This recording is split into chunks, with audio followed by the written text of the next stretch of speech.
ফিরে এলাম বিরতির পর। পূর্ব ঘোষিত সূচি অনুযায়ী কৈলাসহরে পালন করা হলো রক্তদান শিবির। আয়োজন করা হয় কৈলাসহর ব্লাড ডোনার্স অ্যাসোসিয়েশনের পক্ষ থেকে ৭৫তম প্রজাতন্ত্র দিবসকে সামনে রেখে। রক্তদানে একেবারে রেকর্ড গড়ল কৈলাসহর ব্লাড ডোনার্স অ্যাসোসিয়েশন। তাদের আয়োজিত এবারে রক্তদান শিবিরে ২০২ জন রক্ত দিয়েছেন বলে খবর। ৭৫তম প্রজাতন্ত্র দিবসকে সামনে রেখে আজকে গোটা রাজ্য জুড়ে পালন করা হচ্ছে বিভিন্ন রকমের অনুষ্ঠান। কোথাও চলছে সামাজিক কর্মসূচি, কোথাও অ্যাম্বুলেন্স প্রদান, কোথাও গরিব দুস্থদের কম্বল বিতরণ, তো আবার কোথাও রক্তদানের মতন আয়োজন রয়েছে রাজ্যের বুকে।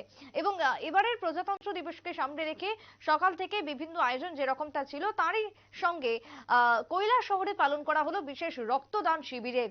আজকের সকালে শিবিরের উদ্বোধন করলেন রাজ্যের মন্ত্রী টিঙ্কু রায়। প্রদীপ প্রজ্বলনের মধ্য দিয়ে উদ্বোধন হয় অনুষ্ঠানের এবং তার পাশাপাশি প্রায় ২০০ জন রক্তদান করেছেন, যা গর্বের। এবং এই ধরনের কর্মকাণ্ড যাতে জারি থাকে আগামী দিনেও তার আহ্বান জানিয়েছেন মন্ত্রী টিঙ্কু রায়। কি বক্তব্য উঠে এসেছে মন্ত্রীর পক্ষ থেকে কৈলাসহরে বিশেষ শিবিরে, শুনুন।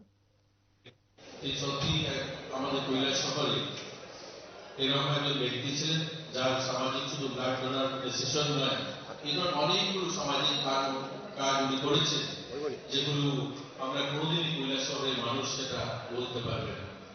ওনার জীবনের শেষ প্রান্তে একদম যখন তিনি আমাদের থেকে চলে যান তখনও তিনি ওনার জীবনের সমস্ত জমা যেগুলো ছিল ওনার সম্পত্তি সেগুলো স্কুলে নামে দিয়ে গেছেন। সেখানে একটা স্কুল তৈরি হচ্ছে বিদ্যালয়।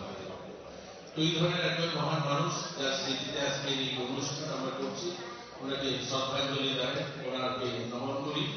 এবং এখানে যারা জওয়ানরা যারা রয়েছেন, मतलब जो बीएसएफ के और हमारा आसाम राइफल्स के जो जवान हैं, आप लोगों को सैल्यूट करता हूँ। आप पूरे दिन भर में आपके पसीना और खून से हमारे देश को रक्षा करते हो, बॉर्डर को सुरक्षित रखते हो, हम लोग को सुरक्षित रखते हो। और उसके साथ साथ ये जो सोशल रेस्पॉन्सिबिलिटी, ये जो हमारा सोसाइटी के लिए जो आम इंसान है, जो बीमार होते हैं, उनके लिए भी खून देने के लिए आज आपने आए और आपके जो ये प्रयास है हम आपको सैल्यूट करता हूँ। तो आपको इतना आपकी तरफ से आए हैं और ये इतने बड़े संख्या में जो आज ब्लड दे रहे हो, अपना खून दे रहे हो। हमारा प्रदेश, हमारा देश बहुत आगे बढ़ चुके हैं। आज हम आजादी का 77 ईयर्स, हम प्रजातंत्र दिवस का बोलते हैं 75 ईयर्स कंप्लीट हुआ। देश बहुत बदल चुके हैं और उस बदलते हुए जो हमारी भी भागीदारी है, आपकी भी भागीदारी है, सब मिलकर हमारे देश को आगे बढ़ाना है। हमारे बंगाली एक कवि है जो उन्होंने एक कविता लिखा है, मैं वो बांग्ला में बोलना पड़ेगा, हिंदी पता नहीं होगा क्या होगा। उसमें बोलते भारत आबाद जगत श्रेष्ठ प्रधानमंत्री जो बोलते थे जो भारत को विश्व गुरु बनाना है, मतलब दुनिया के नंबर 1 देश बनना है, उसी लाइन को बहुत पहले हमारे बांग्ला कवि ने भी लिखा था। उसी दिशा में हम आगे जा रहे हैं।